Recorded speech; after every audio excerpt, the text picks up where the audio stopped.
Preview.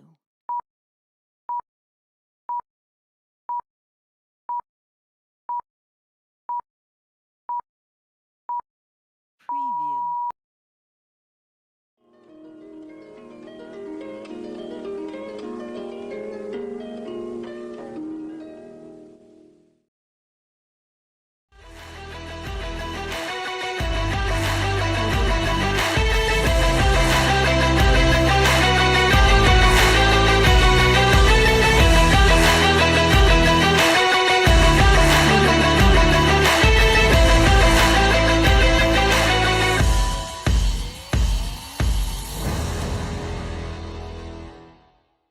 Antonello Bella jservilkom jagħtikom merħba l-91 programm mis-sensiela botta u risposta.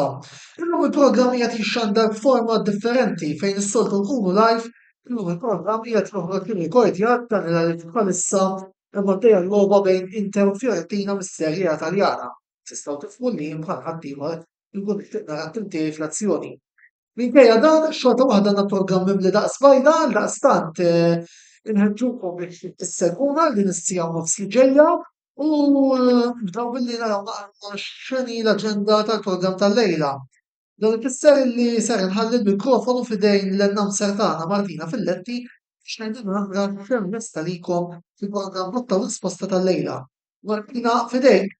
Fil-programm tal-lejla, aħna ser niddiskutu tintemm l-ewwel parti tal-kampjonat BOV Challenge. It-tazzi Ewropej jaslu fil-fażi tan-knockouts. Plymouth Argyle jaħsdu lil Liverpool FC. Mela, grazzi hemmhekk il-Martina Filletti li tatna wkoll l-introduzzjoni għal programm tal-lejla. Fl-ewwel parti tal-programm se niddiskutu il-kampjonat BOV Challenge u miegħi fuq il-panel qabel xi għandna lil Mark Xkembri. Mark insellmilek. Nisellem lil-semmija kollha ta' dan il-programm. U nispera li kellkom festa tajba. Eżattament, u fuq il-panel għandna magħna tliet rappreżentanti minn tliet klabs differenti tal-kampjonat BOV Challenge. Fuq fin-nofs għandna lil Jurgen D'Amato, team manager ta' Zebbuċ Rangers, u isfel fuq ix-xelluk għandna lil Karin Vella, team manager ta' Mdar United, u lil Kevin Attard, il-President Santa Lucia, li nixtieq nirringrazzja talli il-lejla jinsabu magħna għal dana l-ewwel parti tal-programm. Nibdew billi nagħtu ħarsa lejn kif spiċċat l-ewwel passi tal-BOV Challenge li kien fil-għajnuna tal-grafika u naraw il-flametta minn fuq bit-38 punt taħt il-Rainbows 29, Marsa u Swieqi 28, Pjeta Hotspur 26, Santa Lucia 25, Mdar United u Zurriq 22, Vgura United u Guda United 21, Zebbuċ Rangers u Saris 17, Lija Athletic 12, St. Andrews 10, St. Lee Athletic 9, Intarfa 7. Fakkarkom ukoll illi l-ewwel 8 timijiet ċoe Valletta taħt il-Rainbows, Marsa United, Pjeta Hotspurs, Santa Lucia, Mdar United u Zurriq ser jkunu qed jieħdu sehem fil-promotion pool fil-waqt li 8 timijiet l-oħra ser jkunu qed jieħdu sehem fil-pool kontra ir-relegazzjoni. Tajjeb billi nibdew billi nieħdu naqra round mod ġenerali wkoll mingħand il-mistintin tagħna fuq il-kampjonat BOV Challenge issa b'mod ġenerali qabel ma mbagħad nidħlu fuq it-temi rispettivi tal-klabs tagħkom eċċetera f'komandi oħra. Jurgen, tibda int? Nibda jien mela. Mela, ovvjament bħala Zebbuċ Rangers is-season tagħna jiena bħala team manager għax jiena is-season ma bdejtux ma' Zebbuċ, bdejtu ma' San Ġwan, imma għal Novembru meta il-kumitat apponta lil Kevin Ellul bħala coach ħassejt il-ħtieġa li kemm jista' jkun nerġa' nirritorna ma' Zebbuċ u nippruvaw ngħinu l-klabb idawwarna għas-sitwazzjoni li kien jinsab fiha. U naħseb minn dak iż-żmien il-qudiem irnexxina bħala klabb irnexxielu jġib punti prezzjużi u li sal-aħħar tista' tgħid sal-aħħar ġranet jekk mhux il-match day ta' qabel konna għadna fiċ-ċans li niġu mal-ewwel 8. Jiġifieri overall wara l-ewwel wara l-involviment tiegħi mill-ġdid minn Novembru l-istaġun għalkemm u għana diżappuntanti imma il-punti neċessarji ġibnihom u mexxejna t-tim il-qoddim. Kommentar sul kampjonat ma jkunu fil dettal. U bad kollu. Nsellem u grazzi ta' stedina l ħaġa. Ovvjament jekk ħadd fuq il-kampjonat ġenerali, naħseb mill-klassifika juri li huwa wieħed kompetittiv ħafna u t-timiet huma bħala livell huma simili ħafna naħseb mhux qed ikun hemm riżultati kbar. Ġifieri naħseb kulħadd jista' jagħti logħba xulxin.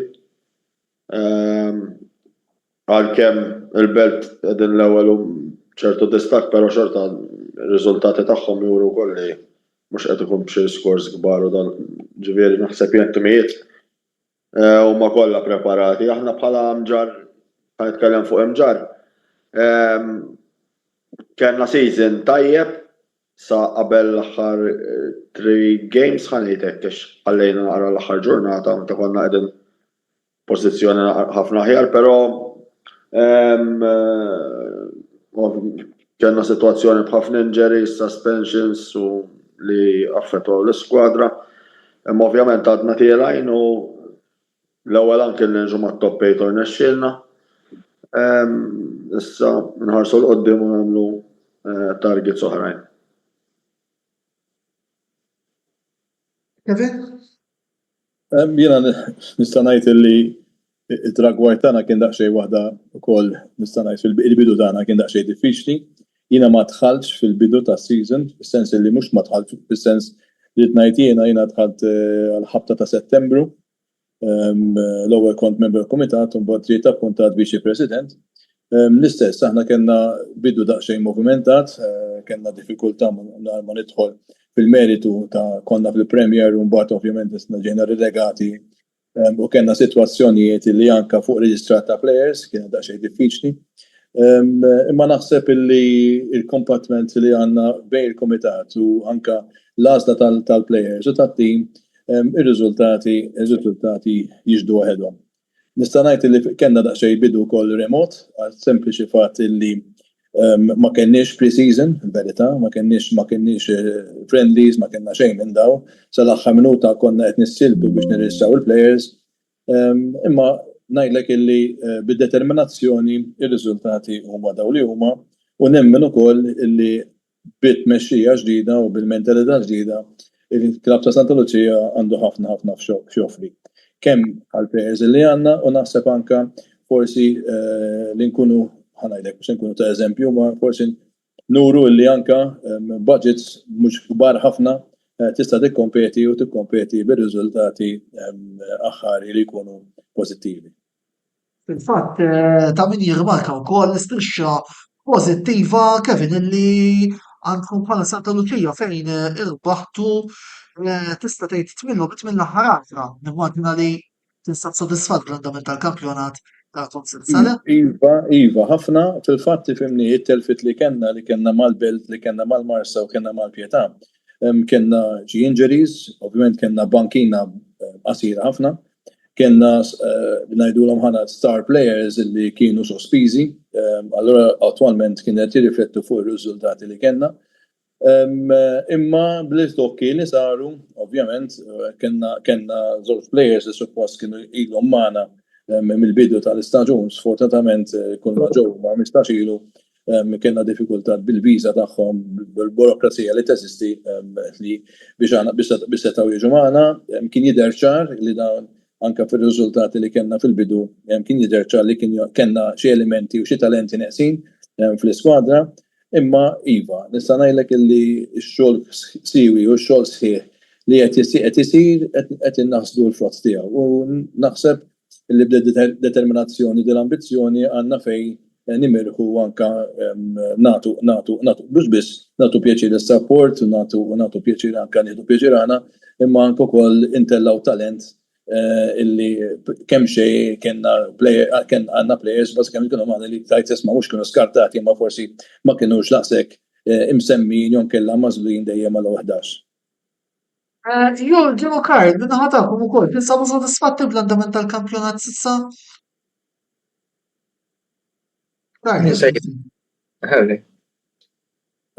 Ebda rajt Jorgen.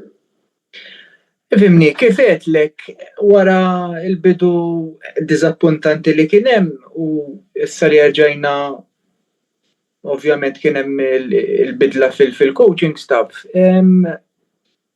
Ejja ngħidu tkun li s-season li beda ħażin tkun kapaċi ddawru fuq element pożittiv.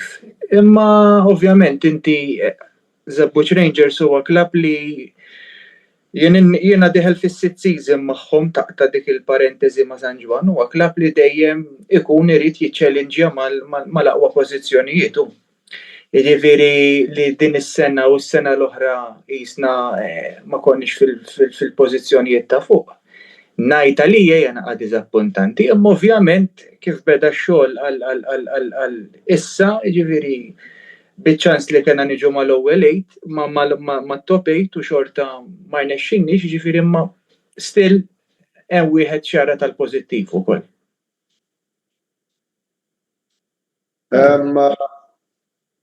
Aħna ovvjament minn naħa tagħna ma nistax ngħidlek li diżappuntat għax qegħdin mal-ewwel 8 ġifieri iċ-chances għadhom kollha bħal speċi qegħdin mal-pożizzjonijiet ta' fuq, ma nistax ngħid li minn dak il-għad diżappuntat li kif qed qabel ftit diżappuntat ovvjament. Aħna bħala klabb l-ewwel target kien dak, però xorta ċertu ambizzjonijiet u ovvjament x'in tara l-andament tal-kampjonat kif kien qabel l-aħħar 4 logħbiet li labna fejn ġejna 3 draw waħda u tlifna waħda. Sa qabel dawn l-4 logħbiet ovvjament konna qegħdin f'pożizzjoni aħjar. So ngħidu tal-aħħar 4 logħbiet il-kampjonat kien kuntenti bih. Imma ovvjament ikun hemm ċertu fatturi dan kif għedna ġifieri injury suspensions u dawn l-affarijiet, imma overall kontenti li hawn l-ewwel darba l-bieraħ irnexxielna insalvaw postna fiċ-Challenge League bħala klabb ta' Mġar is-saħħar żur quddiem. Mark, l-ewwel kumment ġenerali tiegħek fuq il-kampjonat forsi dan huwa l-ramp ta' kumment li kellu għand il-mistednin jekk jogħġbok.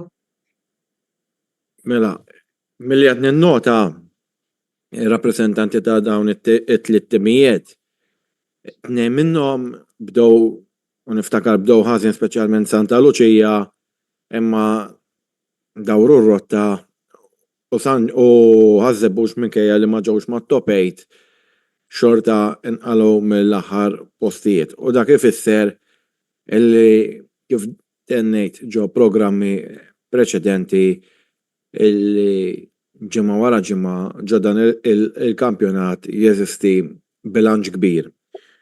Rigward it-tim tal-Imġar illi kif qed jgħid il-mistieden diżappuntat bl-aħħar 3 logħbiet, ma jiena fl-opinjoni tiegħi xorta nħoss li għandu jkun kuntent li issa salvaw posthom fiċ-Challenge League. Issa minn issa hemm jiġi huwa kollu bonus. Ġifieri nafu li t-taqtija għall-Premier dis-sena kważi kienet jew qiegħda aktar limitata minn normal għax għandek ġganti jiġifieri li daw tista' tgħid jisom from day one kemm il-futbol jintlab fil-ground wieħed mill-postijiet li jisu assigurata li jom qisu. I mean, kif xaħat minnhom tenna ma kellhomx lof faċli xejn, anzi pjuttost l-iskors kienu minimi. Ġifieri it-taqtija biex titla' hija aktar titisson snienek. Mela, ħarsa lejn illum kellna wkoll it-tnuf tas-sekwenzi tal-kampjonati issa se jinqasam fit-tnejn u nitkellmu naqra mal-mistednin tagħna wkoll fuq dawna is-sekwenzi li wkoll qed nurkom għajnuna tal-grafika tagħna. Din hija il-promotion pura daqstant fejn Ġar United se jibdew ma' Marsa, mbagħad Pjata Hotspurs, Santa Lutrija, Valletta, Swick United, Surri u Tarxin Rainbows. Santa Luċija minnaħa l-oħra għandhom il-Surri, Tarxin Rainbows, Mġar United, it-tielet logħba, Pjata Hotspurs, Marsa, Valletta u Swick United. Min jinnota wkoll jekk naraw il-kalendarju ta' Valletta jalqu mal-Marsa ma aktar xejn se tkun match day 3 u għalfejn tal-penny li għandna Imġar United ir-raba' logħba u Santa Lucia is-sitt logħba. Kevin u Kevin, verament, Kevin u Karla fil-fatt. Qabel xejn, sodisfatti bil-kalendarju li għandkom? Ifimni, għadda kif ġi moddi li aktar minn dal-ħodu, naħseb iva, fil-fema tiegħi ifimni ħaġa, ovvjament tittara attwalment aħna il-pożizzjoni kif ġejna anka bħala goals u bħala rebħiet u bħala telfit mal-teams li aħna nlabu kontihom. L-ewwel logħba hija Żuri, u mbagħad għandna Tarxin, għandna Mġar, għandna Pjeta, għandna Marsa, Valletta u Swieqi. Ovvjament mal-Pjeta, mal-Valletta u ma' Swieqi Mr. Jersbal naħseb daw, Mġar, sorry. Ma' Tarxin u ma' Tarxin aħna kellna telfit, kellna mal-Marsa u mal-Valletta kienu daqsxejn telfit li kienu għax kienu fil-bidu tal-kampjonat. L-oħrajn nista' nikkonsidra għalhekk li bażikament kienu lobit bilanċjati ma' Swieqi pereżempju konna 2 minn fuq u mbagħad tlifna 3-2, forsi konna iktar aperti jew forsi ħadniha aktar relax jew semmi li trid. Ma dan ovvjament xogħol il-coach li ħuħsib li jidiriġi l-logħba. Jiena naħseb illi minn dak il-għadd aħna dejjem konna u dejjem hekk ngħidilhom illi nilabu logħba, chapter, bażikament naraw l-andament xi kollok sospensjonijiet, yellow cards, red cards, injuries, dawn huma kollha part and parcel mis-sitwazzjoni tal-lob bħalma ta' biżejjed. Hija xi ħaġa li assolutament ma jkollokx kontroll fuqhom u hija xi ħaġa wkoll li it is part of the game. Li ngħid li forsi fejna fina kellna forsi ħanoħdu fuqna illi kien hemm fil-bidu u meta bdejna ma' timijiet li huma ħanajdu hekk il-favoriti nista' ngħid. Ovvjament aħna kellna elementi nieqsin u talent nieqes mit-tim. Ma nistax ngħid il-wa verità li kien hemm momenti laqqas kellna substitute goaler. Dan huwa każ huwa fatt illi naħseb illi bil-kont appattament u anke bil-coach Liam u l-assistant coach Mark il-mod kif mexxew u għaqdu dressing room kien waħda mill-raġunijiet il-riżultati ġew. Issa wieħed irid jara kif qed nitħattu anke tal-attimijiet, għandna l-ambizzjoni tagħna kienet inkunu mat top 8, wieħed kif tajt dak li jiġi mal-kampjonat li għandna huwa jiġi bonus u għandna ovvjament bħala komitat inkunu qed nippreparaw jiena għal kull eventwalità li jista' jiġi lejn il-klabb. Ovvjament rigward is-sekwenza fl-opinjoni tiegħi ma tagħmelx differenza kbira x'tittilab ma' kulħadd xorta ġifieri.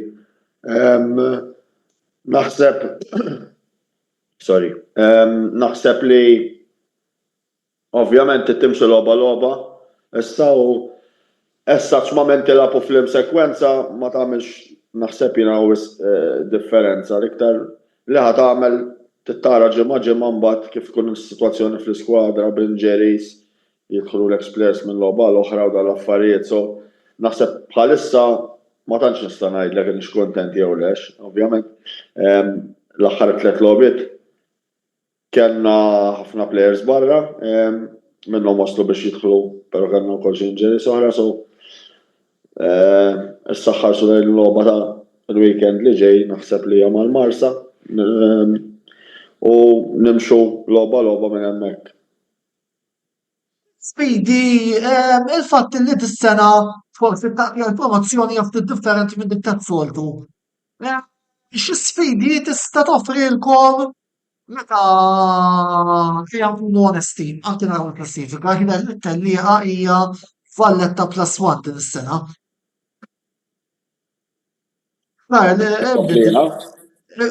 Intom id-domanda kienet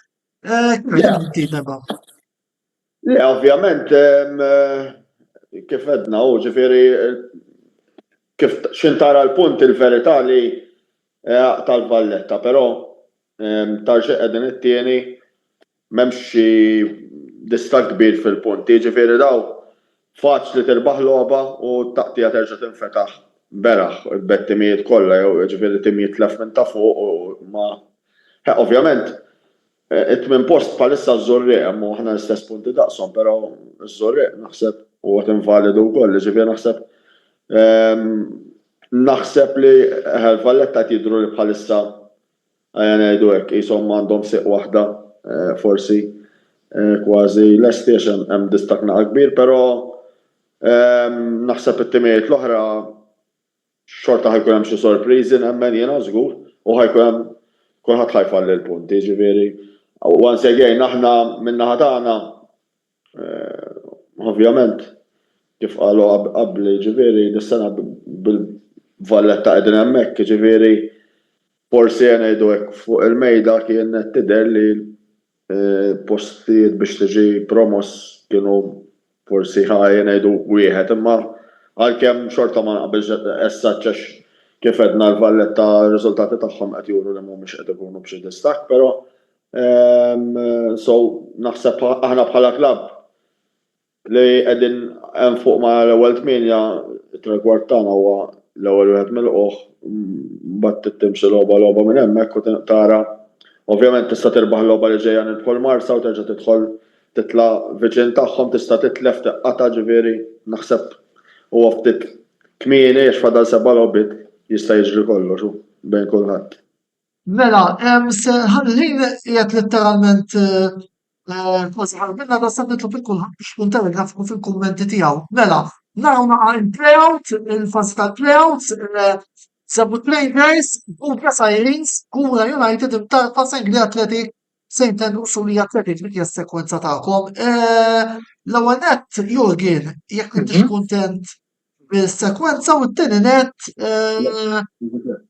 kemm se jkunu importanti l-gols ta' Duvan Mosquera Torres li bħalissa huwa top scorer. Ifimni aktar għas-sekwenza tinnota li hemm sepp logħbiet interessanti fil-bidu, jiġifieri kemm jista' jkun iridu nġibu il-punti deċiżivi għax imbagħad naħseb ir-raba' logħba ma' Sengli hawn x'hekk. Sabu Rangers ma l-imtarfa r-raba' logħba. Ir-raba' logħba u Sengli naħseb titqabel. Sengli wara l-ħames. Ġifieri kif tipprova li sa ma logħba kontra Sengli tkun hija sarf. Ifhimni Duvan kulħadd jaf minnu, kulħadd jaf x'jista' joffri Duvan kemm fiċ-Challenge League anke meta kien ma' Żabbar u qabel kien ma' Ħallija. Duvan huwa dak l-striker li ħafna clubs ikunu qed ifittxu u tkun trid li minn ħaġa u mix xejn joħloqlok il-gowl.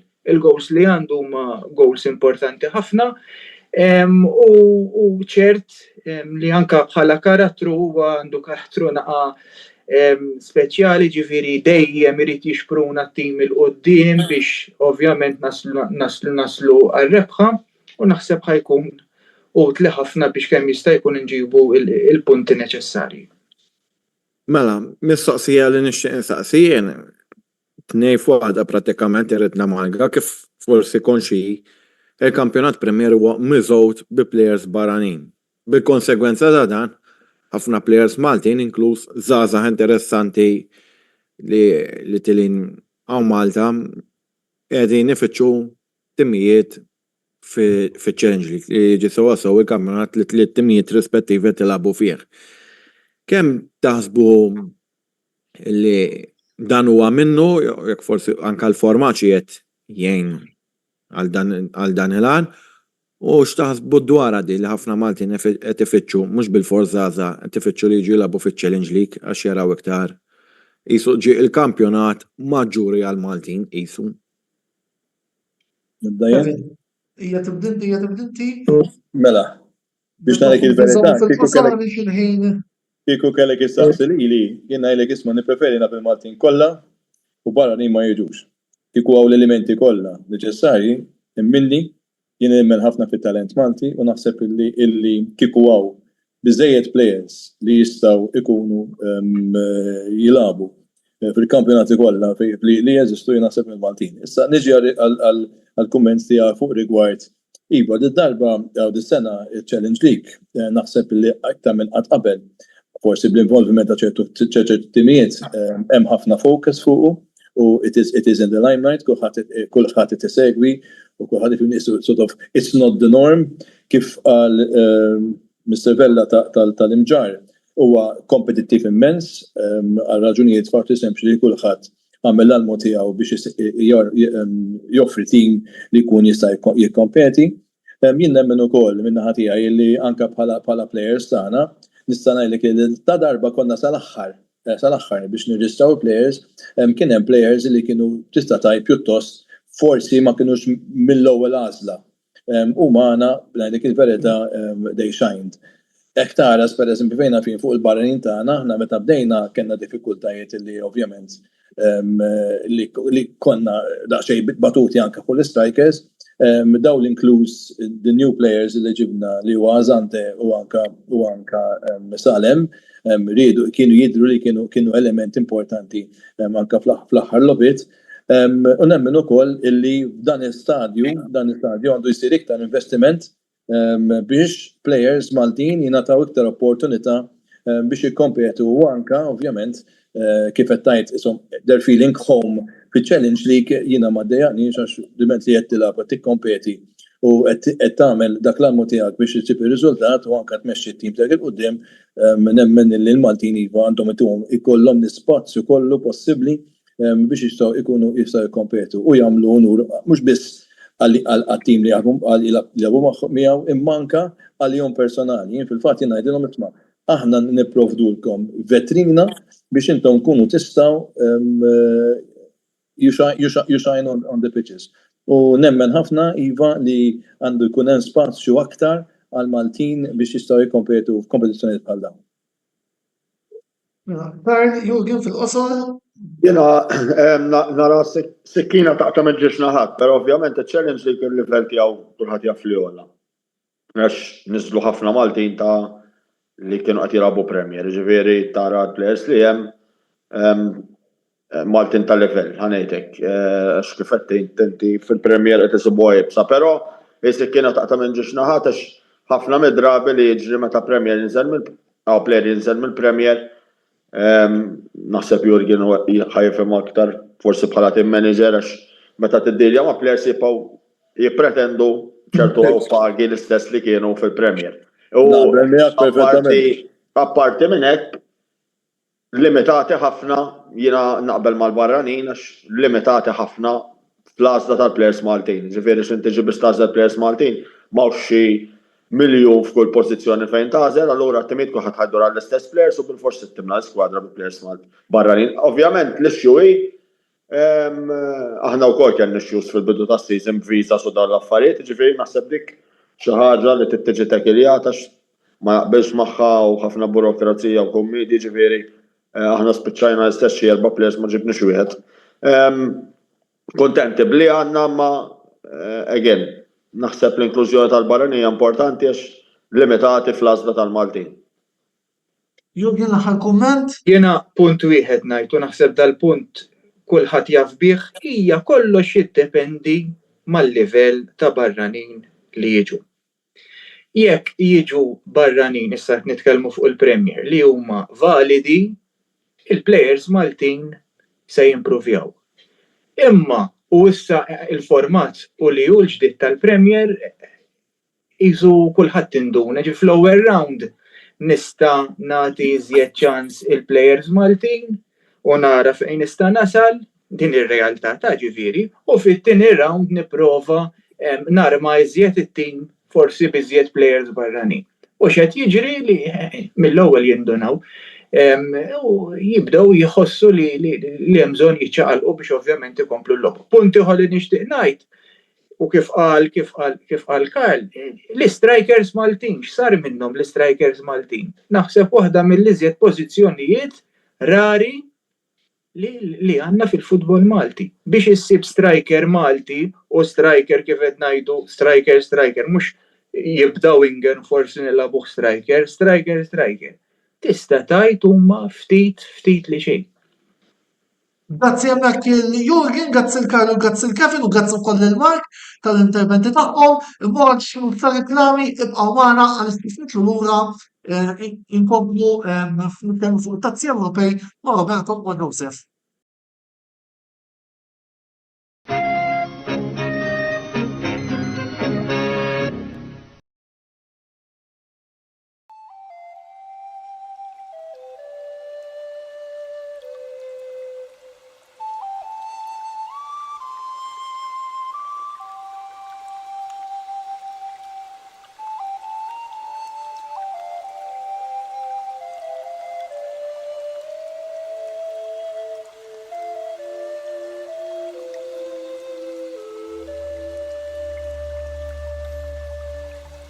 Beauty Wisdom tal-Fgura għall-aħjar prodotti u servizzi ta' sbuħija. Żuru wkoll Nails by Xarawna fl-istess stabbiliment għall-aħjar servizz ta' trattament ta' dwiefer.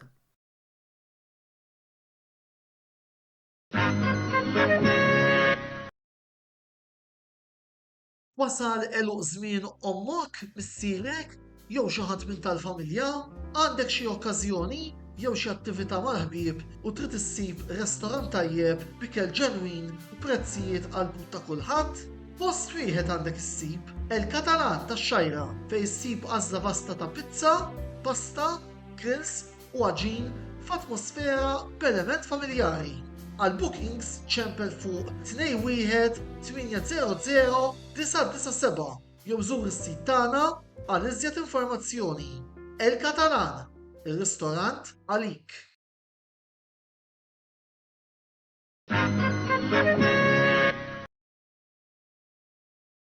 Għand Michael's Butcher tal-Ħamrun issibu l-aqwa laħam ta' kwalità bi prezzijiet raġonevoli. Jippreparaw ukoll affarijiet homemade għal barbecues, festini u ikliet bħal burgers, braġoli, kebabs, laħam mimli, diversi kwalitajiet ta' salzett u ħafna iktar. Ikollhom ukoll fnik ta' Malta friski u laħam ta' żiemel. Mela żuru il-ħanut ta' Michael's Butcher li jinsab f'Misraħ is-7 ta' Ġunju 1919 fil-Ħamrun, fejn kien qabel il-ħanut tal-Women 2000. U taraw bajnejkom li m'hemm ħadd taqwa minn Michael's Butcher tal-Ħamrun. Għal iżjed informazzjoni żuru l-paġna ta' Facebook ta' Michael's Butcher, dan li jinsab il-Ħamrun, jew inkella ċemplu fuq 2124-8651 jew inkella 79047220.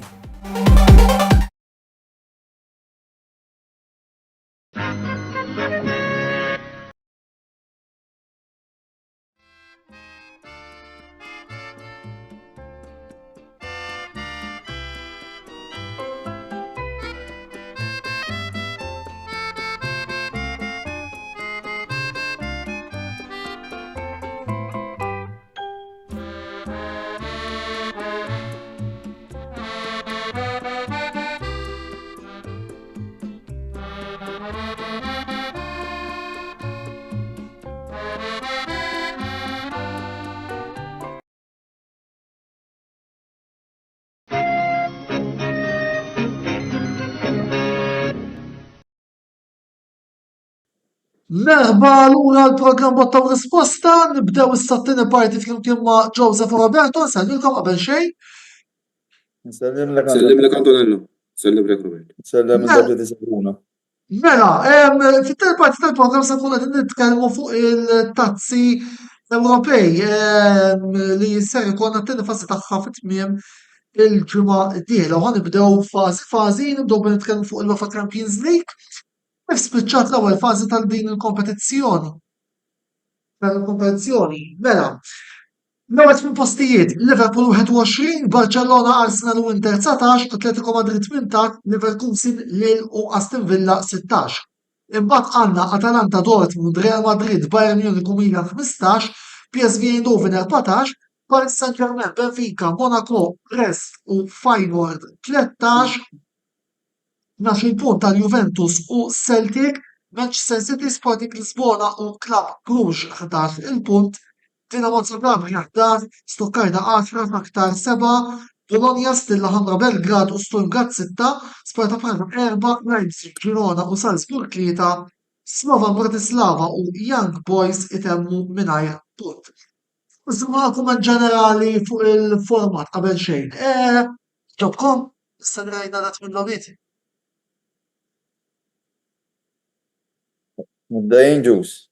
Nibda bela Robert, iva. Jena, ifimni onestament, insewa xina forsi xi kultant naqra konservattiv, jew ma nafx għax forsi għandi naqa nostalġija tal-futbol tal-passat, però jena il-futbol inħobbu kif kien qabel mhux kif inhu issa. Ġifieri nippreferi l-gruppi, nkun onest, ovvjament nippreferi li kieku il-kompetizzjoni Ewropej morru lura kif kienu qabel li fit-tazzat Champions jieħtlu biss min jirbaħ il-kampjonat, mhux min jiġi r-rabba jew il-ħames u jispiċċa jirbaħ il-Champions League ġifieri, però ovvjament l-aħħar snin il-futbol inbidel. Però Jiena naħseb li meta niftakru meta kien tħabbar li ċertu timijiet kienu ħajamlu Super League, dik li sejħu l-Super League. U ovvjament il-UEFA ħarġet kontrija u ħafna konflitti u dal-affarijiet, naħseb il-format ta' Champions League kif inhu dis-sena huwa verżjoni modifikata ta' dik li kienet tkun is-Super League. Jiġifieri naħseb li l-UEFA marret għal dik id-direzzjoni, ovvjament kull tibdil li qed isir biex jaġevu dal-but tal-klabs u tal-UEFA u naħseb pass wara pass il-UEFA tirnexxielha teqret il-kunċett li tal-kompetizzjoni Ewropej li fuqu ovvjament inbena matul is-snin. Joseph, il-kummenti tiegħek. Yes, mani jena bazzikament naqbel mari jgħid laqal sieħbi Roberto ġifieri jien onestament nippreferħu ukoll kif kien qabel. Però li forsi nara naqal pożittiv ta' dan il-format kienet li ingħataw iktar ċertu timijiet biex ikollhom ċans iktar javvanzaw. Jiġifieri dik l-unika dik l-unika ħaġa pożittiva li hemm. Għaliex ovvjament it-timijiet u anke l-plejers kollha tantu hekk ma nafx jekk segwejtux din il-ġimgħa l-UEFA qed tiddiskuti biex mill-2027 jinqata' l-extra time. Immorru mill-ewwel għall penalties. Jiġifieri u b'dan il-format il-logħob żdied iktar milli kien hemm qabel. Jiġifieri jiena għalija nippreferi kif qal Roberto naħseb il-format kif kien qabel. Kif nerġa' ngħid l-unika ħaġa li għandu interessanti hija dik illi ċertu timijiet jistgħu jieħdu ċans biex they go further. Jiena il-format kif inhu sabiħ, ħanejdu hekk, għax minn fuq il-xwiet sal-aħħar dak huwa sabiħ ta' dan il-format ta' 800 imma all in all favur immorru lura n-nibiet tal-kampjonat jintlabu l-ħaft it-tlieta, mhux kollu li kellna nikodew il-program mhux hemm l-interferenċija, lura timijiet Champions jitlu fil-Champions League, lura tazza ta' tazzi u lura l-fa kap kif kienet l-antik. Imma m'hemmx nagħmel illum il-ġurnata il-flus u t-television jikmandaw.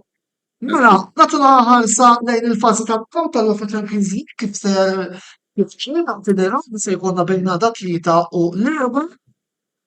Brest kontra Paris Saint-Germain li ir-rebbieħ tagħhom jilagħbu kontra Liverpool u Barcelona, Bruges kontra Atalanta, jiġifieri min jilma' dik mal-Milan u mal-Aston Villa, Manchester City Real Madrid, rebbieħ jilagħbu ma' Atletico jew Leverkusen, Juventus kontra PSV Eindhoven, bir-rebbieħ jilagħbu kontra Inter jew Arsenal, Monaco Benfica, ir-rebbieħa jilagħbu ma' Liverpool jew Barcellona, Sporting Lisbona Borussia Dortmund, ir-rebbieħa ma' Lille jew Aston Villa, Celtic Bayern Munich, ir-rebbieħ ma' Atletico jew Leverkusen, Feyenoord kontra Milan, bir-rebbieħ jilagħab kontra Inter jew Arsenal. Joseph, Roberto se tkunu involuti f'din il-fażi, avversarji Olandiżi għal Milan u Juventus, prospettiva ta' derby fil-final tal-Champions League. Il-kummenti tagħkom fuq daw nibdew fuq l-logħba tat-tinrat. Pass. Roberto, ibda biex il-Juventus se jilagħbu waħda. Li naħseb li iktar logħba interessanti li għandna hija ovvjament Real Madrid Manchester City. Il-żewġ timijiet li fil-bidu tal-istaġun naħseb kienu meqjusa li jkunu fost il-favoriti u issa xi ħadd minnhom ħajspiċċa eliminat f'fażi daqshekk bikrija tal-kompetizzjoni. Dwar il-Juventus ma nafx ħanaqbad ngħid onestament dak li qed fit-tal-ġimgħa ilu baqa' jkun konfermat għalkemm minn Novembru nnexxina nirbħu ġiex logħbiet infila. Tinsewx li dat-tim li tiġġelabna magħhom aħna u rbaħ nilhom tlieta b'xejn. Jiġifieri kienet l-ewwel logħba fiċ-Champions League naħseb dak iż-żmien il-Juventus kellhom iktar identità bħala tim, naħseb kienu qegħdin aħjar bħala logħob u armonija u kollox, ovvjament kienet hemm Bremer, Cabal, eċċetera. Però f'dan l-istadju inutli toqgħod tgħid li jisma' daw labtilhom f'Settembru u batilhom tlieta b'xejn. Ovvjament l-affarijiet inbidlu, il-plejers ukoll inbidlu ovvjament kien hemm it-transfer market. Ovvjament wieħed jara on the day kif ħajnżel fil-ground u kif ħadd iżvolġi l-logħba bħalma dejjem tkellimna jaf ikollok tkun favorit kontra tim u wara minuta taqla penalty u jkeċċilek il-goaler u l-logħba tinbidel kompletament, jiġifieri wieħed ma jista' xejn. Ovvjament naħseb on paper kemm Juventus u kemm Milan jibdew bħala favoriti f'dawn il-ġiex logħbiet. Ovvjament tkun interessanti li pereżempju il-Milan ħajlabu kontra tim li jixtraw l-striker tiegħu. Allura ovvjament dajfu l-opponent dirett tagħhom fiċ-Champions League u s-saħħu huma u qed jara ovvjament da Jimenez issa kif ħajadattaruh fit-tim tal-Milan għalkemm f'ftit minuti li lab s'issa tiġa skurja jidher li ħajkun akkwist tajjeb, jiġifieri u qed irid jara ovvjament biex nagħlaq dal-punt. Alla ħares it-timijiet Taljani jiġu eliminati mit-timijiet Olandiżi għax veru mbagħad il-futbol Taljan ikun resaq pass oltre lejn il-qiegħ. Ġifieri nistenna li kemm Juventus u kemm Milan jikkwalifikaw minn dan ir-round u forsi mbagħad jirnexxielna l-Juventus u forsi l-mod ta' nibdew nikkunsidrawh b'mod differenti jelimina lill-Inter miċ-Champions League u jtina nagħtu sodisfazzjoni issa naraw. Josef, tidher konfidenti iktar fuq il-logħba tal-final? Ifhimni, kif qal tajjeb il-ħabib tagħna Roberto l-ewwel nett jiena nemmen illi kemm Juventus u Milan huma aħjar minn Feyenoord u PSG. Barra l-punt li semma tajjeb Roberto li akkwistajna l-akkwist tagħhom Jimenez li huwa attakkant li s'issa ta' assist u sab ix-xibka kontra Empoli. Jiġifieri jidher li s'issa huwa akkwist tajjeb barra minn hekk ftit tal-minuti ilu ma nafx hekk smajtux Antonello u Roberto madwar sija u nofs ilu Feyenoord neħħew il-coach. Ftit tal-sija u nofs xi ftit tas-sija ilu. Jiġifieri jidher li s'issa kollox hemm favorit, però l-logħba hija logħba jiena ħankun onest jiena fiċ-Champions League wara l-logħba labna kważi tajjeb il-logħb kollha speċjalment mar-Real Madrid, jiġifieri ġibna l-punti u qurbaħna kollox, ġejna kontra Zagreb u naħseb kemm ilu coach Konsejsa u kienet l-agħar prestazzjoni li qattajt jiġifieri jiena onestament kieku naħseb kontra Zagreb ma nafx ġara nemmen li kontra Zagreb timlaqqas biss għadda ma se kwalifika għal xejn. Supposna li kellna nkunu mal-ewwel tminja imma at the end of the day dak huwa l-logħb. Jidher li naħseb jiena jidher li wara daw il-ġiex prestazzjonijiet mindu spiċċa transfer market kontra Roma fil-Koppa Talja u kontra Empoli jidher li Fuq fit-tielet parti, eżatt. Jiena ismani kif qal Roberto jiena nemmen li Milan u Juventus għandhom jikkwalifikaw, però Antonello ħanejt ħaġa jien ma qbilx illi mal-aħħar 16 ovvjament jekk jgħaddu Juventus u Milan ħajjikkwalifikaw mal-aħħar 16 sewwa. Jien ma naqbel xejn illi kellhom jiġu kontra l-Inter għax ovvjament u ma nafx kif l-FICG ma tkellmet għax ovvjament tim Taljan jidher li ħajjiġi eliminatu. Jiġifieri jiena ma dik ma qbilx għax jiena nafa li l-aħħar 16 ma tistax tiġi kontra tim Taljan. Nista' tinsib pereżempju għamil Brest se tilgħab mal-Paris Saint-Germain. Jkun Real possibilità li jidru mal-Atletico. Jiġifieri spunt minn dan il-punt. Qabel ma mmorru fuq l-Europa League. Anzi, ħalli mmorru għall-Europa League sa ngħid il-waqt inħaxix ukoll. Qabel ma mmorru fuq l-Europa League forsi kumment qasir minn għandkom fuq City Real, min taħsbu li se jgħaddi? Ifhimni, jien naħseb li Real Madrid ma tafu l-istorja dejjem daħket lill-Madrileni f'din it-tazza li ovvjament huma l-iktar tim li rebaħa matul is-snin. Naħseb is-City għandhom ċertu problemi minkejja li għamlu xi akkwisti. Naħseb li l-akkwisti li għamlu ma mhux ħajrendu mill-ewwel u jibdlu l-andament tal-istaġun diżappuntanti li kellhom Manchester City s'issa. Forsi l-iktar plejer li kellhom bżonn jixtru ma xtrawx li huwa Cambiaso. Ovvjament wieħed jistaqsi għalfejn u x'ġara, però ma nistax nidħol fiha x'jiena ma nafx id-dettalji. U naħseb li fim Real Madrid all in all dejjem jibqgħu Real Madrid, jiġu naħseb dawn kif jilagħbu bit-tfal. Anke l-isem biss ukoll jagħmel differenza ħsab wara meta fl-iskwadra jkollok plejers bħal Mbappé, bħal Vinicius, bħal Rodrigo, bħal Bellingham. Jiġifieri naħseb Real Madrid jibdew favoriti fl-opinjoni tiegħi. Le, jiena naqbel perfettament ma' Roberto, Real Madrid, u ngħidlek Real Madrid jiesu Mbappé ħansemmi l-Mbappé. Naħseb, first of all, naħseb kulħadd stenna iktar minnu din is-sena.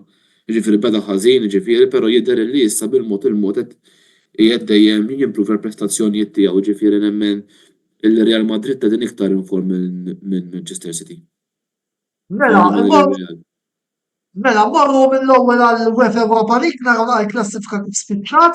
Lazio Athletic Bilbao 19, Manchester United 18, Tottenham 17, Eintracht 16, Olympic Lyon u Olympiakos 15, Rangers 14, Bodo Glimt Anderlecht u Steaua 14 ukoll, Ajax Real Sociedad u Galatasaray 13, Roma Viktoria Pilsen u Ferencváros 12 punt.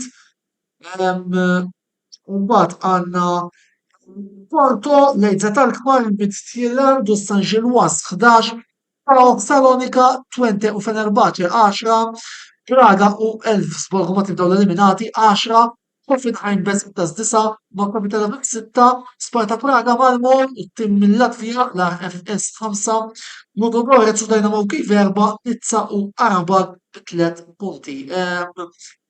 Sorpriża Lazio illi rebħu il-grupp tal-Europa League, United u Tottenham it-tielet u r-raba'. Min taħsbu l-iktar tim favorit li jirbaħ l-Europa League? Kien Antonello mhix faċli għax l-Europa League ovvjament għandek timijiet nsejħulhom hekk ta' tieni klassi. Ġifieri anqas għalhekk ikkwalifikaw għal il-kompetizzjoni. Għandek timijiet li pereżempju bħal City u bħal Tottenham fil-kampjonat qed ikollhom staġun diżastru, però tikkumpensaw ftit bl-Europa League. Jien ma naqbilx miegħek li Simoni qiegħda fuqhom da żittunijiet huwa? ngħidu għal United u Tottenham. Temmen il-pressjoni qiegħda fuqhom dawn iż-żewġ biex ikomplu javvanzaw? Ovvjament, din it-tazza hija naħseb l-unika rut nsejħula hekk biex jisalvaw staġun diżastruż it-tnejn li huma. Ġifieri naħseb ħajkun hemm ċertu pressure biex kemm jista' jkun jippruvaw javvanzaw f'din il-kompetizzjoni biex tal-inqas fl-ambitu Ewropew jirnexxielhom ikollhom sodisfazzjon. Jien għandi d-dubji tiegħi ta' kemm it-tnejn li huma ħajbqgħu javvanzaw, jiġifieri għax naħseb once li l-kompetizzjoni mbagħad tavvanza għal fażijiet finali, ovvjament hemmhekk anke l-pressure ħadd affettwa aktar. Jien ma naqbilx miegħek li hija sorpriża li Lazio spiċċaw fl-ewwel post u ħanejdlek għalfejn. Naħseb dis-sena Lazio huma wieħed mit-timijiet mhux sorpriża, però nota pożittiva li kien hemm fl-Ewropa. Jiġri kemm fil-kampjonat u kemm fl-Europa League s'issa Lazio kisbu riżultati tajbin. Ġifieri anke fil-kampjonat għalkemm ovvjament ħattru coach li qatt ma kkoċjat f'livell għoli dejjem ikkoċja timijiet li jġieldu kontra relegation, naħseb Baroni issorprenda anke lis-supporters ta' Lazio stess u jidher li tom identità bħala tim u jilagħbu tajjeb anke jekk naraw pereżempju l-aħħar rebħa li kellhom fil-kampjonat fuq Monza 5-1 dominju totali, naħseb li qed jagħtu pjaċir lis-supporters tagħhom. Ovvjament Lazio huma klabb li jilagħbu bla pressure kemm fil-kampjonat u kemm fl-Ewropa m'għandhomx il-pressure li għandhom l-Juventus pereżempju jew l-Inter jew il-Milan biex jirbħu bil-fors u naħseb din tgħin ħafna biex ovvjament tnaqqas mit-tensjoni li jkun hemm fid-dressing room u l-coach ikun jista' joħroġ l-aħjar mill-players li għandu għad-dispożizzjoni tiegħu.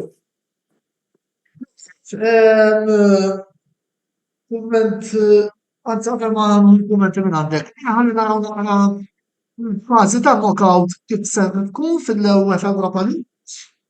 Ferencváros kontra Viktoria Pilsen, ir-rebbieħ jilgħab ma' Lazio jew Athletic Bilbao, Fonti kontra Bodo Glimt, min jirbaħ kontra Olympiakos jew Rangers, Union San Gilwas kontra Ajax, ir-rebbieħ ma' Eintracht jew Olympic Lyon, Inkmar Galatasaray, ir-rebbieħ jilgħab ma' Manchester United jew Tottenham Hotspur, Toroma, per-rebbieħ jilgħab ma' Athletic Bilbao jew Lazio, Fenerbahce Anderlecht, ir-rebbieħ jilgħab ma' Rangers jew Olympiakos, Pauk Steaua, ir-rebbieħ jilgħab ma' Olympic Lyon jew Eintracht Frankfurt, il-Daniżi tal-Midtjylland kontra Real Sociedad, ir-rebbieħ jilgħab kontra Tottenham jew Manchester United.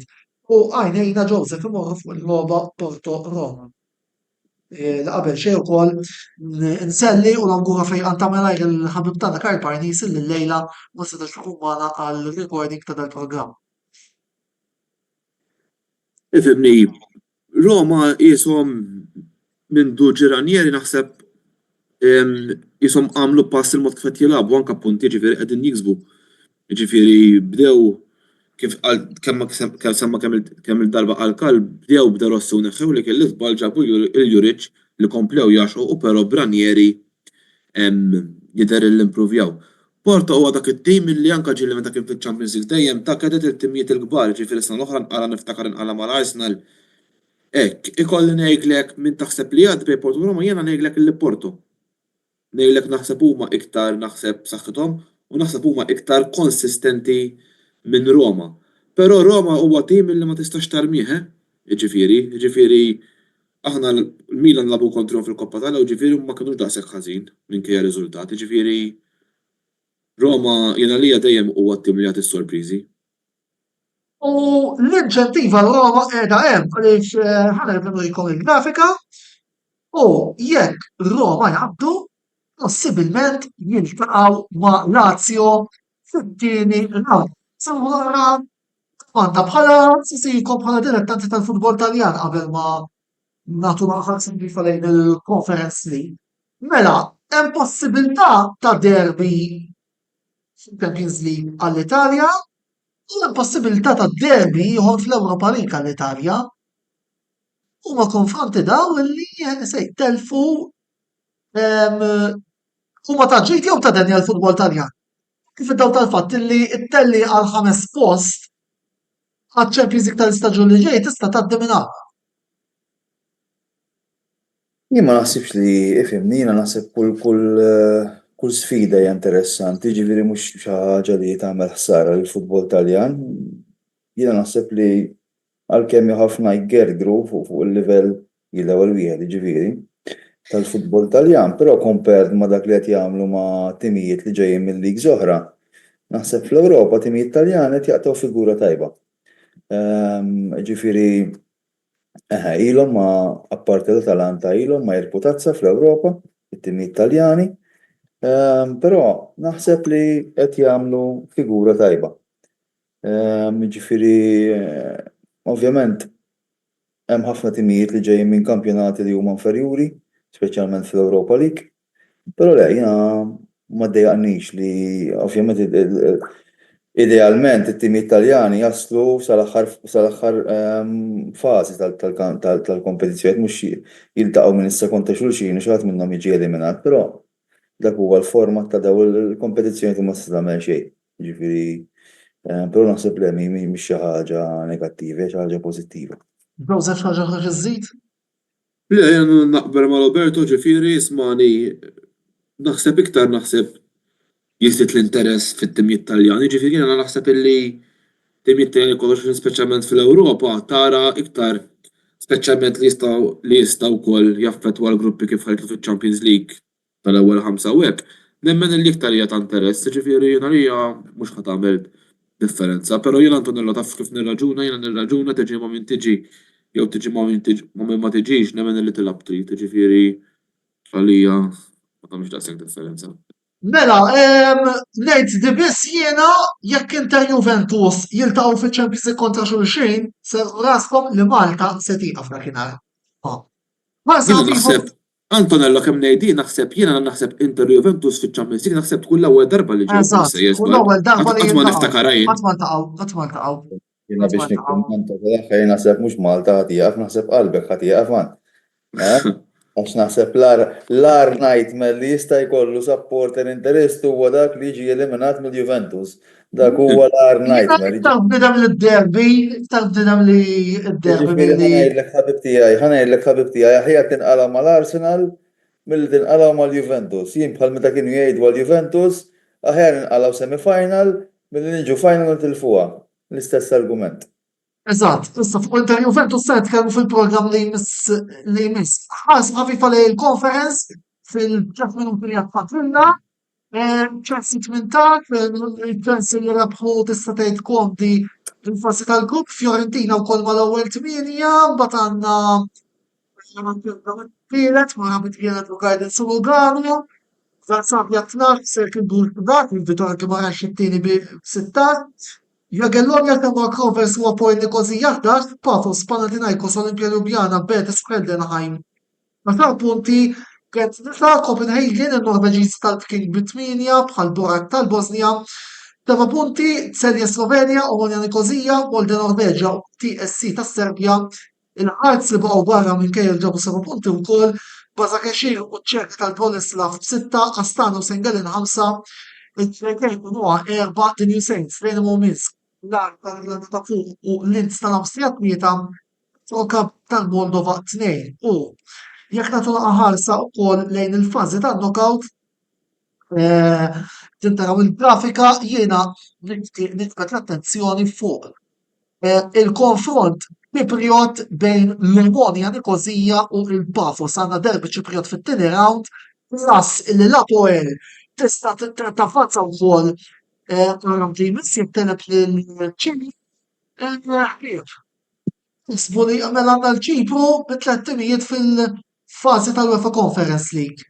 X'taħsbu li huma l-messaġġi li l-futbol Malti għandu bżonn biex jieħu minn dak Ċipriot jekk xi darba rridu naraw il-klabs lokali jagħmlu waqt l-fażi tal-gruppi. Naħseb tajjeb li nirrimarkaw li fl-aħħar snin il-futbol Ċipriot tagħmel investiment qawwi. Ġifieri mhix kombinazzjoni li daw it-timijiet qed jaslu f'daw il-fażijiet u jibqgħu javvanzaw. U naħseb plejer bħal Andres Kembri li ovvjament għandu l-esperjenza f'dan l-ambjent kalċistiku naħseb jista' jagħtina idea ħafna aħjar ta' x'wassal biex timijiet Ċipriotti javvanzaw fl-Ewropa. Jiena jekk argumentaw x'għandu bżonn isir fil-futbol Malti, jien naħseb li għandha bżonn tinkideb Bibja biex ovvjament xi darba naslu biex klabs Malti jiksbu riżultati pożittivi fl-Ewropa. U ovvjament dan imbagħad jirrifletti fuq ir-riżultati li jiksbu t-tim nazzjonali. Però hemm ħafna xi jsir, jiġifieri ovvjament l-investiment li tisir kemm il-gvern u kemm il-privat għandu jikber sostanzjalment u naħseb li hija xi ħaġa li ħatibqa' ħolma sabiħa li però qatt ma tiġi ma sseħħ fir-realtà sfortunatament. Josef fil-qosor? Le, jena kif qal Roberto ġifieri onestament Antonella skużani jekk forsi ħan nistema' naqra baxx, però jena għal-mod kif tisir l-affarijiet fil-futbol Malti jiena qtajt qabel xi darba naraw tim Malti jilħaq dak il-livell. Ġifieri jiena li jekk kif qal jekk is-settur sportiv min-naħa tal-gvern u jagħmel is-settur sportiv min-naħa tal-privat.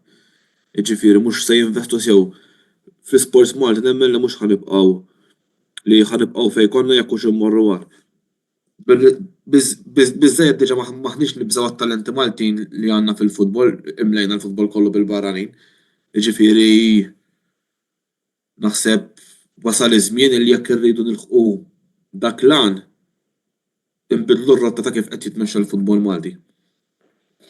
Grazzi Joseph, grazzi Roberto, moment qasir ta' riklami u nfitxu lura nkomplu diskutu l-gwerra fil-weekend fid-diversi kampjonati.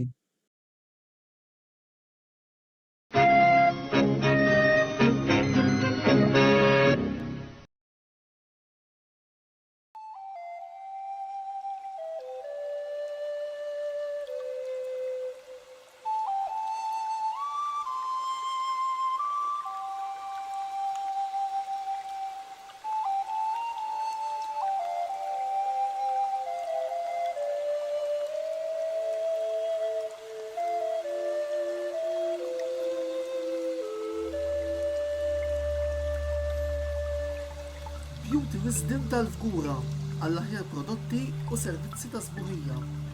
Żuru wkoll Nails by Xarawna fl-istess stabbiliment għall-aħjar servizz ta' trattament ta' dwiefer.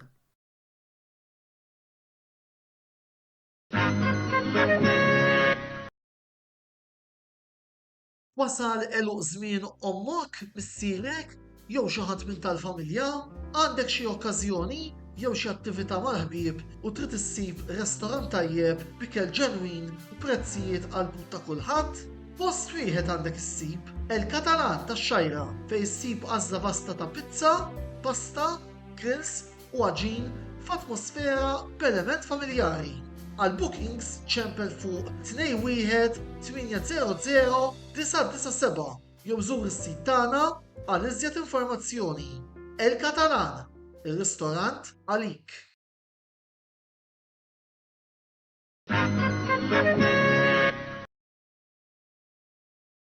Għand Michael's Butcher tal-Ħamrun issibu l-aqwa laħam ta' kwalità bi prezzijiet raġonevoli. Jippreparaw ukoll affarijiet homemade għal barbecues, festini u ikliet bħal burgers, braġoli, kebabs, laħam mimli, diversi kwalitajiet ta' salzett u ħafna iktar. Ikollhom ukoll fnik ta' Malta friski u laħam ta' żiemel.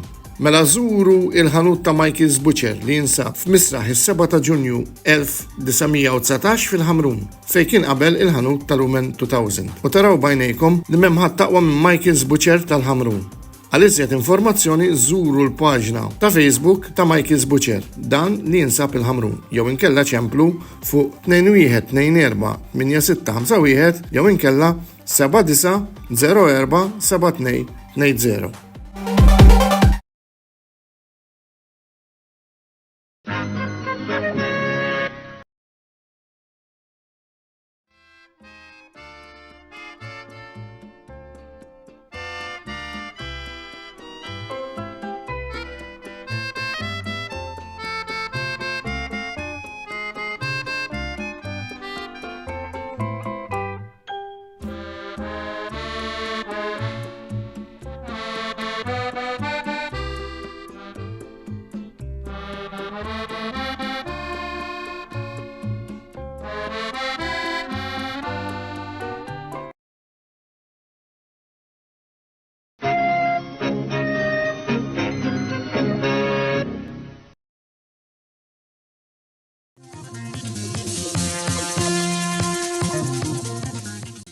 Merħba lura t-tielet parti tal-programm Botta u Risposta, illum il-programm irrekordjat.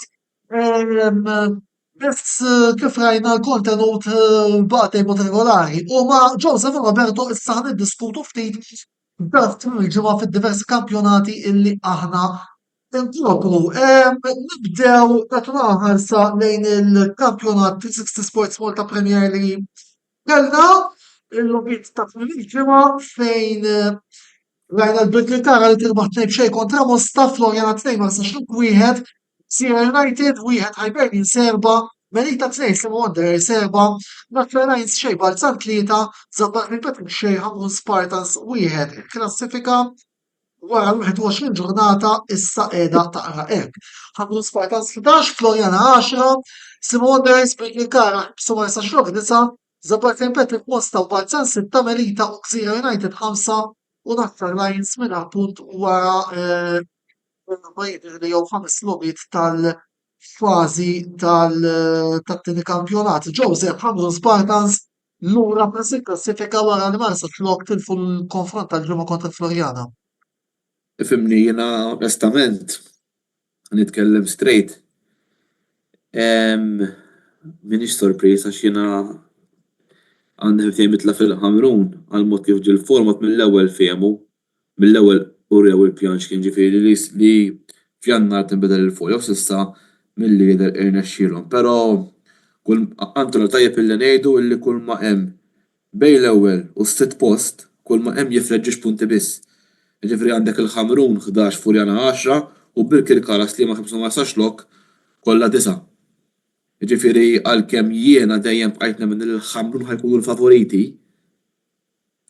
nemmen li t-taħtieħ din id-darba hemm magħha, speċjalment x'in naslu mbagħad għall-konfront diretti.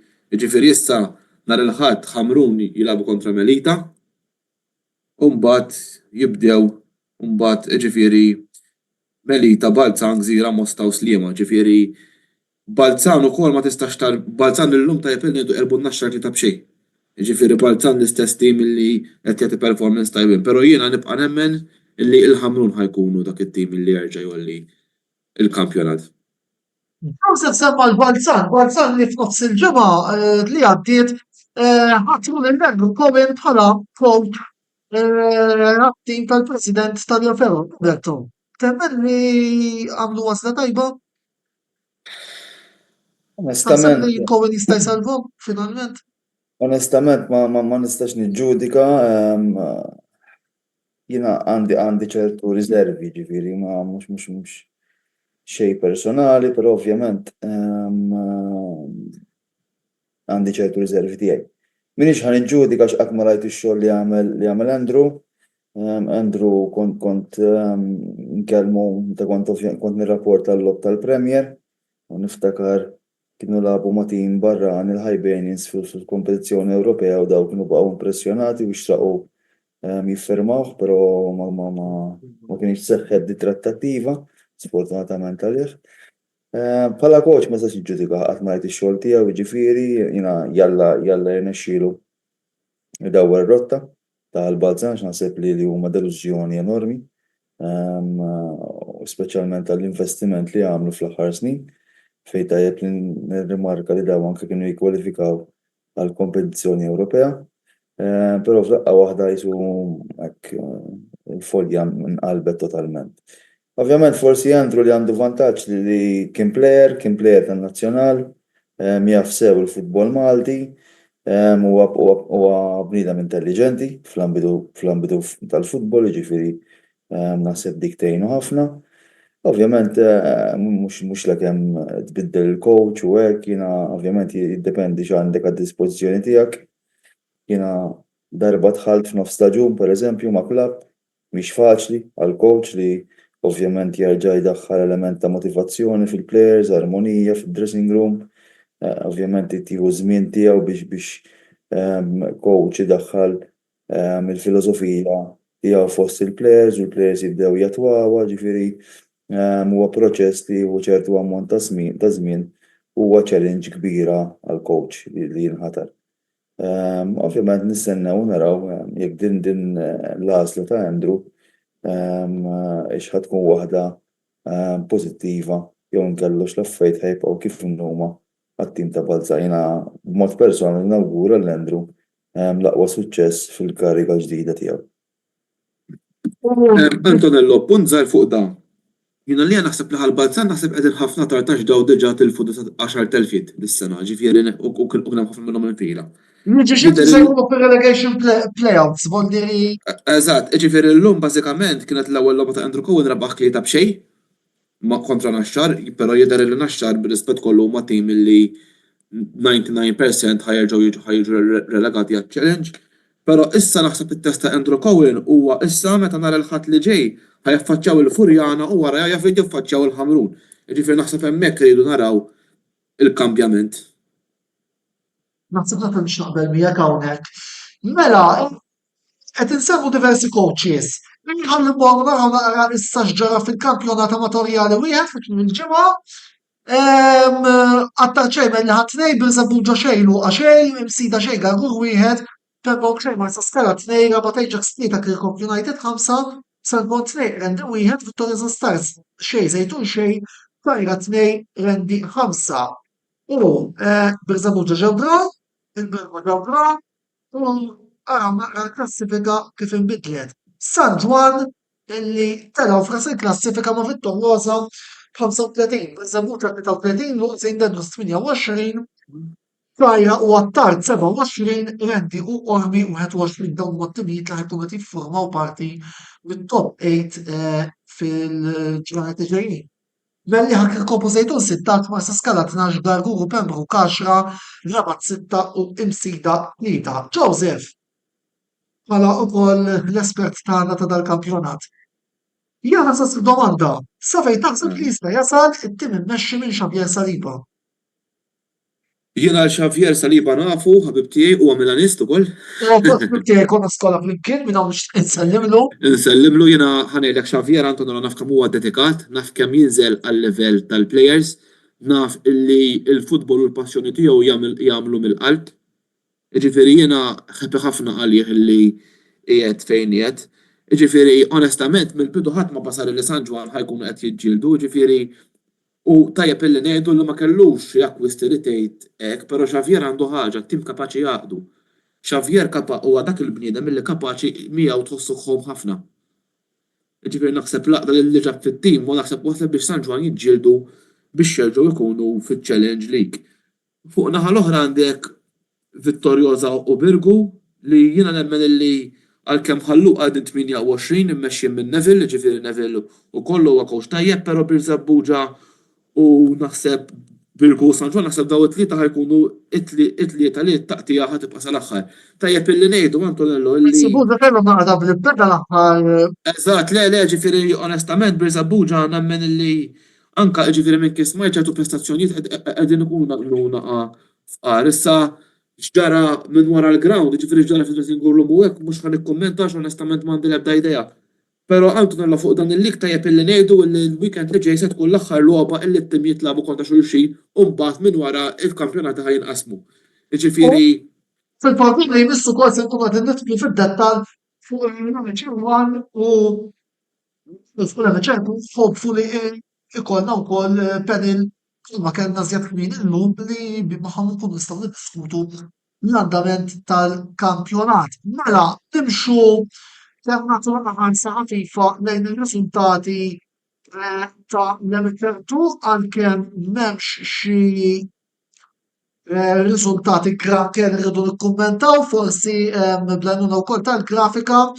Victoria Whitspurs waħda ta' b'xejn kontra English Swallows, rebħiet tal-imdina imqabba Kalkara u St. George's u l-klassifika hija wkoll xi ftit Victoria Whitspurs li jgawdu vantaġġ fuq imqabba u l-bqija sitwazzjoni kif qegħdin taraw statika ħafna Kalkara St. George's, English Swallows, imdina Siġġiewi 10 u żewġ tim l-oħra li qegħdin jokkupaw il-klassifika.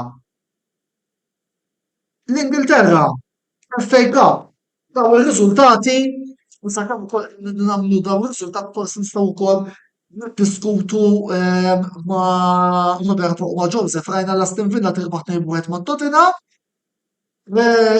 Chelsea inqalat mal-Brighton, rebħa minima ta' Newcastle ġewwa Birmingham, il-lejla ħajkun hemm Crystal Palace għand Doncaster Rovers, Bournemouth javvanzaw minn fuq Everton, Nottingham Forest għand Exeter City, Manchester City li tirbaħ għand Leyton Orient 2-1, hemmhekk għandna żball tal-grafika għaliex il-Manchester United rebħet mal-Leicester City. Niskużaw ruħna l-ikbar riżultat kif qegħdin taraw hemmhekk Plymouth Argyle 1 Liverpool 2. Plymouth Argyle 1 Liverpool xejn.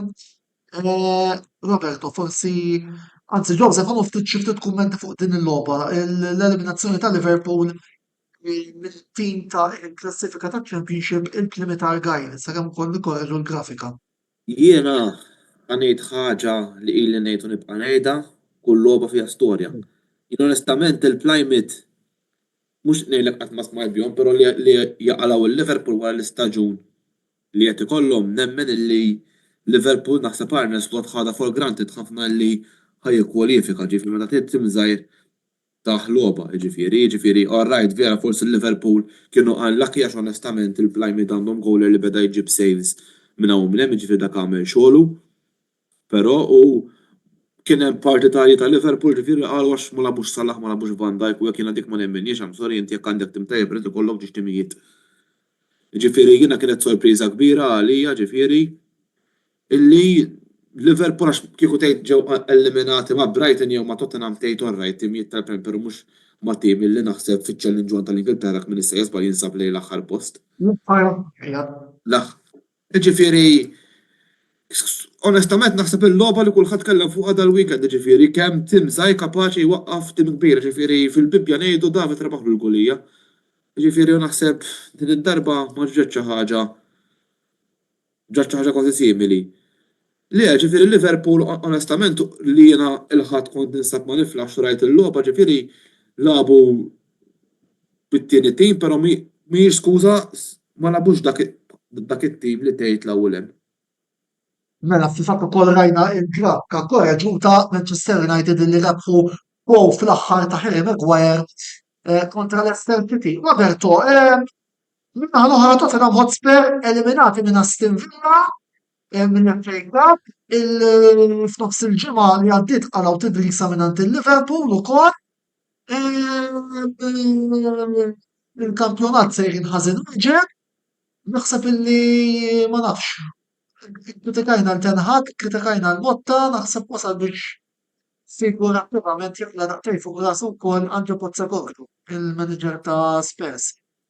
Jew taħseb li hemm xi problemi oħra li jmorru lil hinn mill-bankina ta' Tottenham. Jina żewġ osservazzjonijiet xed jistenna dal-manager biex jirriżenja. U t-tieni punt huwa xed jistenna ċ-chairman ta' Tottenham biex ikeċċih. Għax ovvjament jekk da jibqa' jżomm postu biex jibqa' jieħu l-paga alla vojja riżultati mhux ġejjin, allura mbagħad ma jkollokx għażla oħra ħlief li tgħidlu isma' thank you very much imma s-servizzi tiegħek m'għadhomx aktar bżonjużi.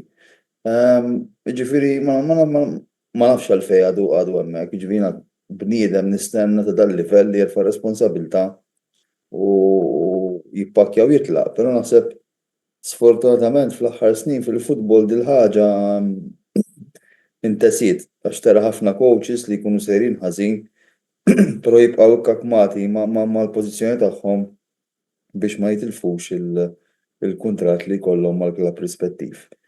Ħansaqsi domanda. Roberto, però s-supporters ta' Tottenham sol tafaw il-kanuni fuq Daniel Levy, chairman, Mourinho, Conte, Postecoglou, Pochettino, u kollha fallew. Le, ma ħanajdlek, żomm qudiem għajnejk il-kliem laqal Conte meta tkeċċa. Tajjeb, u naħseb dak huwa riflessjoni ċara għalfejn klabb bħal Tottenham Hotspur qatt ma jkun fost l-isfidanti ewlenin pereżempju għall-kampjonat Ingliż. Hija l-mentalità tal-klabb, hija l-istorja tal-klabb, anke ovvjament l-iskwadra l-kemm għandhom skwadra tajba fl-opinjoni tiegħi u issa ħadu il-tel minn Bayern Munich u komplew ovvjament iżidu man-nefqa li jonfqu kull staġun. Però naħseb hija xi ħaġa li l-ebda manager ġifieri mhux għal manager biss kellhom suppost wieħed mill-aqwa l-idolu tiegħek Antonello li mar magħhom ukoll ma rnexxielux jagħmel suċċess. Kellna l-Conte li ovvjament huwa coach rebbieħ ukoll ma rnexxielu jagħmel xejn, ġifieri jien ma naħsibx li hija problema tal-manager li jmur, ma naħseb hija problema tal-mentalità li hemm fil-klabb ta' Londra u anke forsi vis-à-vis l-istorja li fuqha huwa mibni dan il-klabb. Mela, biex nagħlqu serra, mela, nfakrukom li dal-programm sakemm dan il-programm li qiegħed jiġi rikordjat għaddejja l-logħdu bejn Inter u Fiorentina. Isfit minn il-ġimgħa kellna dawn ir-riżultati. Cagliari 2-4-1, Como 1, Juventus 2, Empoli xejn, Milan 2, Lazio 5, Monza 1, Lecce xejn, Bologna xejn, Napoli 1, Udinese 1, Torino 1, Genova 1, Venezia xejn, Roma 1, Verona xejn, Atalanta 5.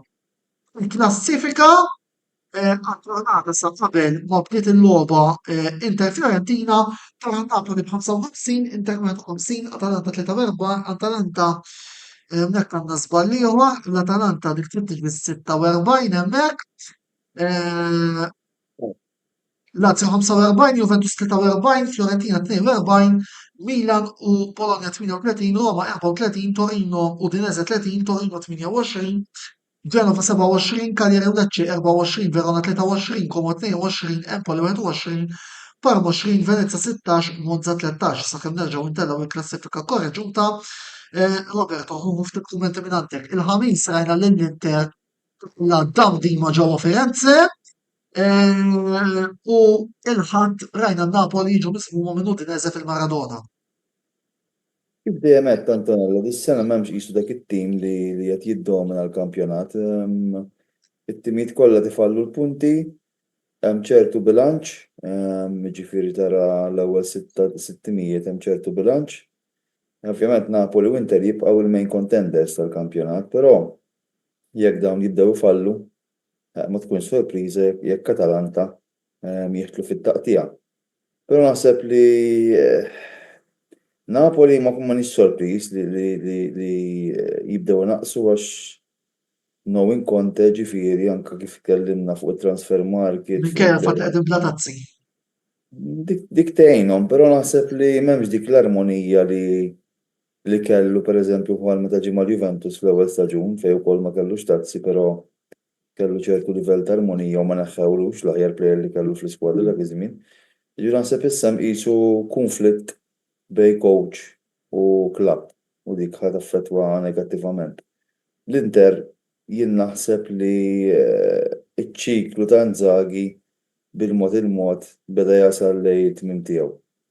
Issa ovvjament jekk hux ħajinbidel il-coach jew hekk hux ħajkun hemm rivoluzzjoni fl-iskwadra dik li tiddeċidija Marotta. Jiena naħseb iktar ħajmur għat-tieni option milli għall-ewwel waħda. Però Fuq kartiera u trijiena. x'inhuwa? Iktar mill Marotta naħseb iktar li jiftħu l-kartiera u trijiena. Biex issir rivoluzzjoni di jiftħu l-kartiera ġifieri bil-fors.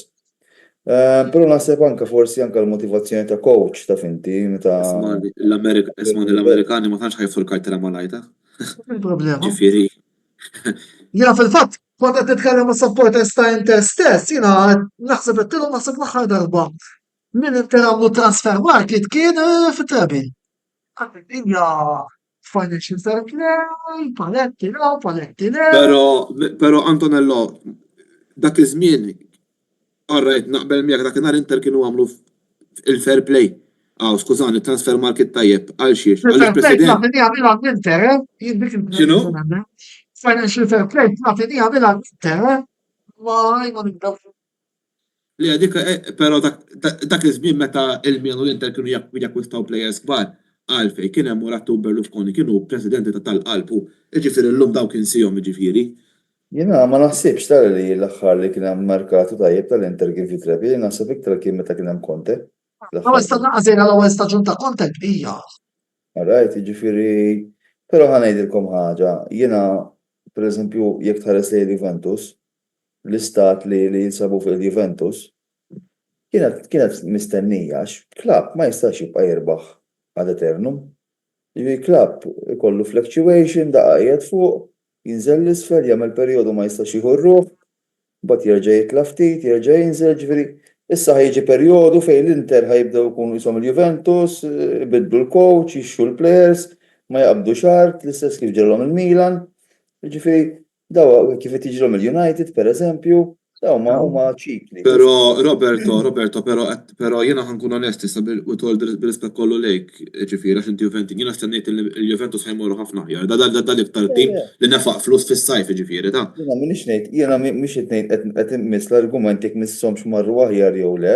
Jiena qed ngħid li fil-futbol l-istorja turina li jkun hemm ċikli. Kull klabb jgħaddi minn ċikli rebbieħa, u mbagħad ċikli fejn għalkemm tonfoq balla flus tispiċċa ma tirbaħ xejn. Ġifieri u jiena wara disa staġun nilpu l-kampjonat, stennejt li ħajkun hemm dil-fażi li għaddejna minnha meta kien telaq Trapattoni fl-80s, għamilna disa snin ma stax nirpu l-lig, bidlu coaches kemm Alla ħalaq, ġabu players kemm trid, xorta ma rbaħniex, jiġifieri dawn huma ċikli fil-futbol u kull klabb jgħaddi minnhom u naħseb l-Inter għalkemm forsi ma rebħux kull rispett lejn kulħadd, jiġifieri ma rebħux xi kwantità enormi ta' tazzi, imma bħajja ngħidu kienu l-aqwa tim fl-Italja fl-aħħar staġuni. Naħseb li qed joqorbu biex bil-mod il-mod jibdew id-decline tagħhom. Setgħu kellhom il-cherry on the cake ovvjament il-final ta' Champions League ma' City tilfuha, u naħseb minn hemmhekk bil-mod il-mod bdew it-triq tan-niżla. Ovvjament wieħed irid jara x'investimenti ħajamlu l-owners tagħhom li bħalma nitkellmu naħseb ma tantx ħajkunu x'investimenti kbar, allura aktar u aktar imbagħad id-decline tkun waħda li sseħħ fir-realtà ovvjament l-età tal-players taffettwa, il-motivazzjoni taffettwa u naħseb li by time ħajkun hemm id-decline. Joseph min-naħa l-oħra Santiago Jimenez debut gowl ġewwa Empoli. Bella, mhuwiex id-debut huwa t-tieni logħba x'lab ukoll fil-Koppa tal-FA Eżatt, l-FA tal-assist il-Joe Felix. Inti qed rigward Oaktree ma jridux juru qed tispera li juru l-kartiera. Jiena fl-aħħar ngħid grazzi l-Mulej li kardinali fl-aħħar ħareġna għall-kartiera.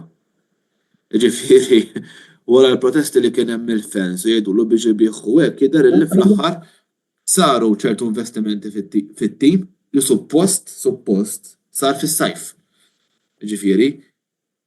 Ġifieri, però ejja ngħidu li f'Jannar naħseb kellna transfer market tajjeb ħafna, ġifieri ġibna Kai Walker li huwa leader, Jimenez illi sissa u Joe Felix li sissa vera labu ġiex lobby però bdew tajjeb it-tnejn li huma u jidher ukoll li stikkjaw ukoll mal-plejers l-oħra u wkoll hemm tara is-Serb Pavlovic illi Fonseca kien qatalu rasu ma konsejs reġa' beda jilgħab ġifieri reġa' taħċan konsejsaw jidher illi qed jagħmel xogħol sew ġifieri fuq wara qiegħed blata. Ġifieri jiena nemmen illi dak li sar f'Jannar mis-soċjetà nemmen illi ħajtina post fiċ-Champions League għalkemm għadu naħseb naqa' kmieni. Jidher ukoll Antonello tajjeb illi ngħidu jiena forsi nitkellem ħafna favur Konsejsaw, issa nitkellem ħafna favur Konsejsaw mhux għax biss rebaħ it-tazza jew is-Super Cup u mindu ġiju forsi ġab ċertu punti u riżultati. Però jiena nitkellem għax huwa nammiraħ għax huwa ħafna outspoken, jiġifieri ma jiddiqx jikkritika, jiġifieri bażikament meta ġie qal illi b'dan it-tim aħna ħanaslu mkien nemmen illi rridu insaħħu kull dipartiment. U jidher ġifieri kien hemm bżonn right back ġibnieh. Fin-nofs ġibna replacements li huma replacement ta' u Fofana Bondo li ħaj jirreplace il-Fofana u għax Reinders għandu l-Muża, ġibna s-sottil tal-Fiorentina u attakkant ġibna l-Jimenez. Ġifieri bażikament naħseb illi Konsejsaw u s-soċjetà ħadmu flimkien biex saħħew l-iskwadra. Issa nittamaw li wara l-logħba Empoli u Roma tkompli din il-konsistenza. Grazzi hemmhekk il-Joseph u l-Roberto kif ukoll il-Mark iktar kmieni matul dan il-programm tal-interventi tagħhom. Grazzi wkoll tmur l-sponsors tagħna li huma Club Turisme Katalan, The Barber Room, Michael's Butcher tal-Ħamrun. Nagħtukom biex tużaw is-servizzi ta' dawn is-sinjuri għaliex direttament tkunu qed internu l-programm tagħna jkun titella tenut ta' iżjed livell għoli. Fakarkom ukoll li dan il-programm minn hawn ftit ieħor se jixxandar fuq il-YouTube channel tagħna daqstant. Tintewx tidħlu hemm tagħmlu subscribe ħalli ma titilfu xejn mill-kontenut kollu illi aħna tal-Kamra Sportiva noħorġu ta' kull ġimgħa permezz tal-programmi ta' Botta u Risposta. Botta u Risposta illi jirritorna nhar il-ħamis 20 ta' Frar. Nhar il-ħamis 20 ta' Frar fejn se nkunu niddiskutu Juventus Inter, se nkunu qegħdin niddiskutu wkoll l-Emiċernik u wkoll il-lobby tat-tazzi Ewropej bħala temi prinċipali. Fatut ukoll illi jista' jkun illi jkollna intervent sorpriża fil-klavet ta' qabel imma fuq hekk m'aħniex ħankellmkom għalissa. Sakemm nerġgħu niltaqgħu nhar il-ħamis 20 ta' Frar fid-9 jiena Antonello Vera ma tfadalix biex ngħidilkom li grazzi tal-li segwejtuna llejla u niltaqgħu fil-programmi li jmiss. Lejli tajjeb u ħsieb.